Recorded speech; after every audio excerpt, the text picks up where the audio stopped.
Ak nechceš viac bývať v škatuli od topánok, tak poď bývať do Lužianok. Lebo tu mám pre teba na prenájom štvorizbový rodinný dom, tak si ho poď pozrieť. Obrovská obývačka s úžasným veľkým gaučom, kde si určite večer pohodlne odpočinieš. No ak to stihneš, tak štedrá večera môže byť už za týmto krásnym veľkým stolom. Čas sa tu síce zastavil, ale ak tu dojdeš bývať, tak určite ju rozbiehaš. Pekná rohová vaňa, kde určite baby nebude sedieť v koute. K tomu sprcháč a samostatné WC.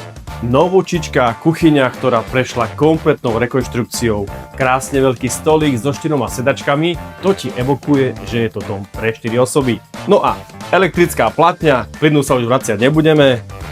Umývačka riadu a nejaké to náradičko, ak by si svoje nemal, určite poteší kopec tanierov a kopec pohárov na dobré vínko. No a ak chceš upiecť nejakú kačicu, tak je tu rúra a vstavaná chladnička. Máme tu schovanú ešte jednu menšiu izbu, no neviem, či bude pre deti alebo bez okru. A spálňa, tá je dobrá. Tu píšu chladná noc, no tu ťa chladná noc určite nečaká. Majitelia tento dom prichystali tip-top a pokiaľ chceš ty bývať v takomto dome a nie v paneláku, tak mi zavolaj a napíš. Vonku ťa čaká záhrada, ovocné stromy, nejaký ten vinič a za mnou nová kuchyňa, v ktorej sa môžeš vyblázniť. Očakávame slušnú rodinku, tak pokiaľ taká ste, tak mi zavolajte a tešíme sa na vás. Majte sa.